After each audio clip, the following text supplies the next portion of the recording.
Hello guys and welcome back to Watching Time. This is probably going to be a first English video since I am trying to keep up to date with the many cues that I have on new watches that I obtained, but also new things that I have been doing. I was, for example, in a Wind Up watch fair very recently, and I was happy that I was actually wearing this watch that I'm going to be presenting to you today. But apart from that, big story short, it's the world of watches. It's such a fun world if you are a hobbyist. For those that are new to the channel, I remind everyone I am not definitely working in the watch industry. I am not a YouTuber. I don't do this for the money. Nothing like that. I am just, as you are probably watching this video, a collectionist that loves watches, that has more than 400 watches in his collection, that has watches that range from 50K price tags up to $90 price tags, Casios or other digital watches of everyday use. So I'm just your kind of normal folk collectionist. And why I'm trying to do this premise, especially if you are new, because I am presenting something that is actually, it's rare for me to stumble upon something that, let's say, leave me wide open mouth with surprise. And this is Hanhart.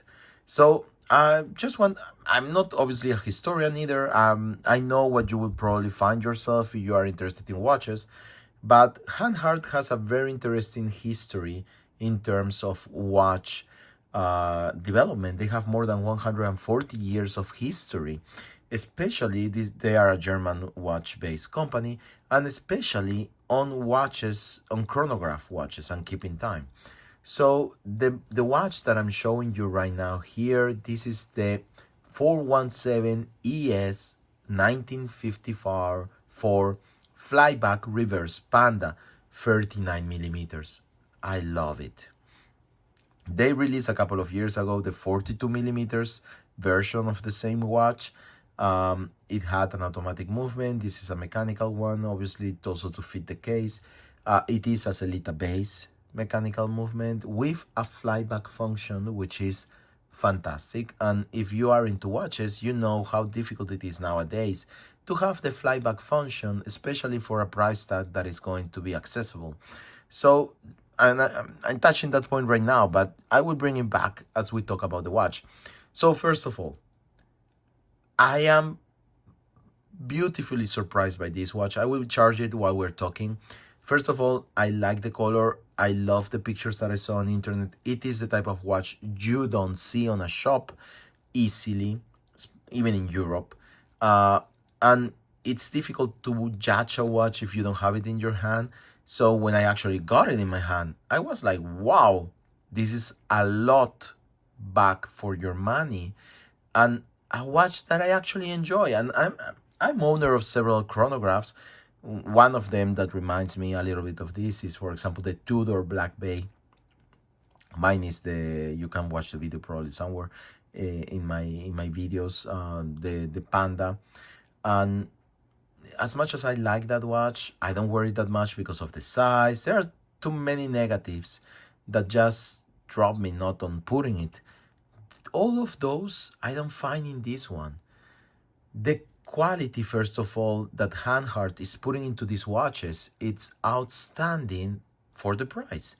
I am seeing here an 8,000, 9,000 watch quality in what it is 2,690 euros flyback movement.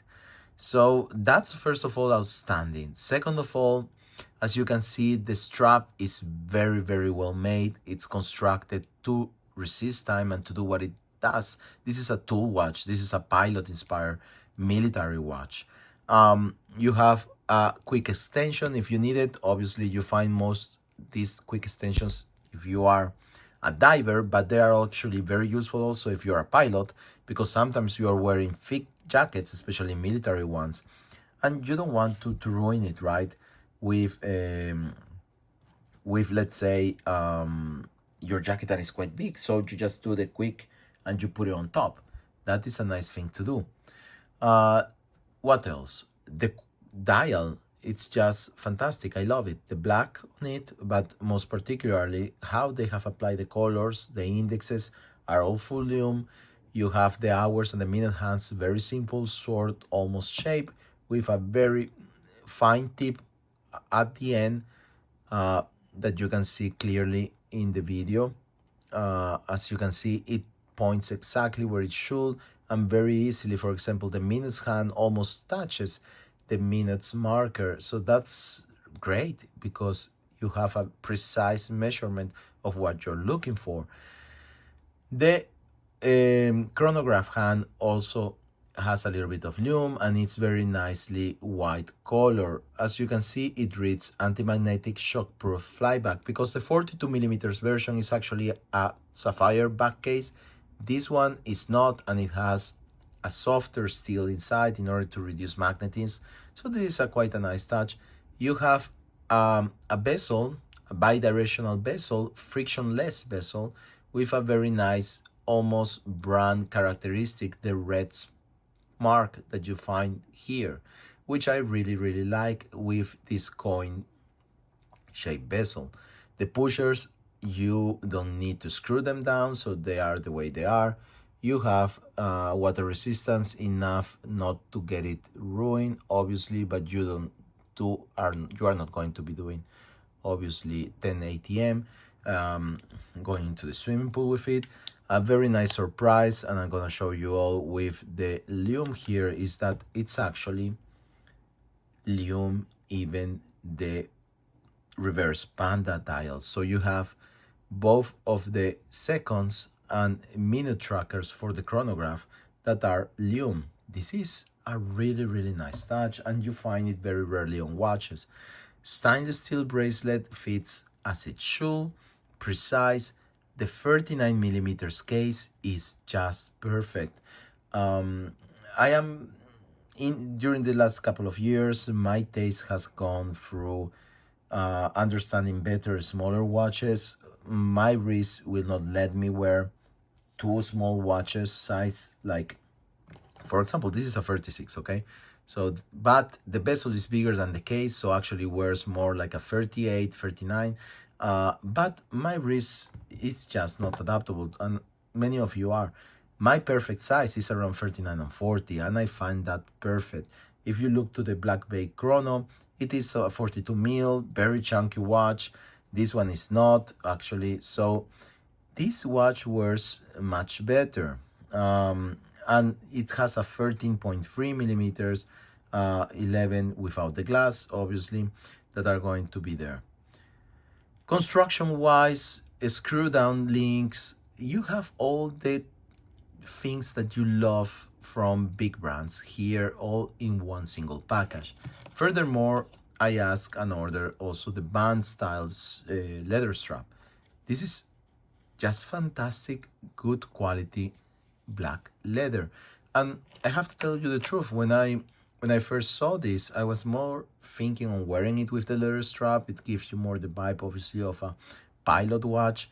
But I was really doubtful about the stainless steel.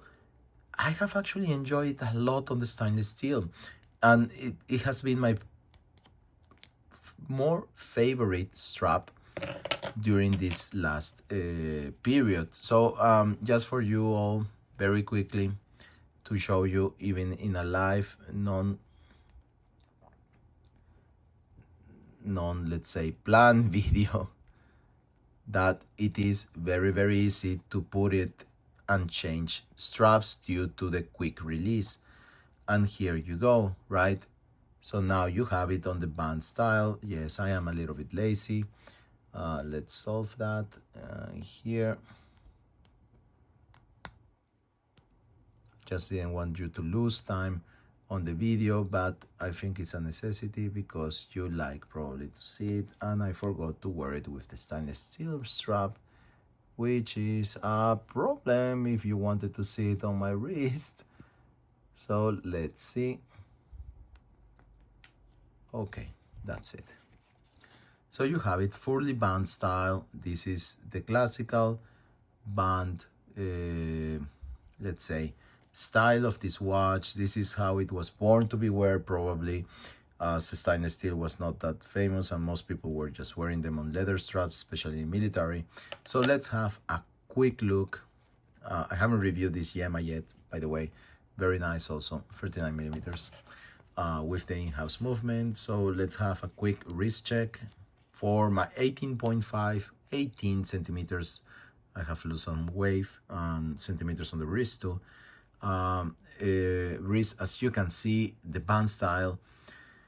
So one thing to notice about the band strap here, I usually don't wear them because they look just too, I don't know how, too leathery, if I want to express it some way. You look like a biker sometimes because of how big they are or how big of a presence they have on your wrist. This is absolutely not the case of this 39 millimeters watch. Actually, the band style strap wears quite nicely and fits perfectly to your wrist. As you can see, you almost doesn't notice that it's a band style strap, and at the same time it is. So well done, guys. I think this is just the perfect size of a watch. So I will save you the time of seeing how I put it back on the stainless steel. Let's jump back to the stainless steel strap. So before the stainless steel wrist shot, just a couple of comparisons for you to have an idea on the size. We have here an also vintage inspired, in this case, not exactly reproduction of Oleg and Weiss Chrono, and here the Tudor Black Bay Chrono. So this is 39, this is 40, this is 42, but you can see there's a clear difference in terms of wearing, but I think the biggest difference you will see it actually here, right? This is almost a 4 millimeter smaller case in thickness, and then you have the Tudor Black Bay that wears very thick compared to this one. So just an idea in terms of comparison, for all of you to have an idea on how it looks. Here we are. It took me like 20 seconds just to put it back, by the way, but I had obviously to take it off the camera to easy the process. And as you can see, it sits perfectly on my wrist. I just love the way it looks. It looks almost kind of elegant. At the same time, it is a tool watch, and at the same time, you can actually enjoy it in a different purpose setting if you want to put it from the leather strap that sometimes tends to be more sporty kind of. So I think this is a perfect watch. I will be reviewing recently another vintage inspired watch, probably the Zodiac inspired on the first ever Zodiac watch. So this is also another interesting piece to have a look, and the About vintage, very nice piece that I have here. But coming back, these are all vintage inspired, like this Squale also, that you see, as you can see, guys, I have a lot in the queue. So please subscribe if you want to see more on these watches.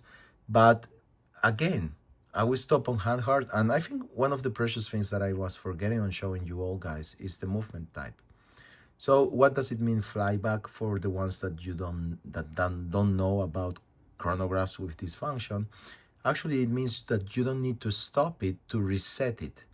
So as you are keeping track of time, you can just jump back on into 0 and reset it back again and start all over before doing what you usually do on a normal chronograph. Stop it and then reset it. So this is the flyback function, just for you to have it clear. You start your chronograph whenever you like, and in the need of a hurry, you just go back to 0 and keep track of a new timing. So as you can see, it works perfectly, and it is a very interesting watch. So please let me know your thoughts, everything that you want. Just ask me on the comments, more than happy to answer to you. And we will be seeing each other, as you have seen, in another video, hopefully very, very soon.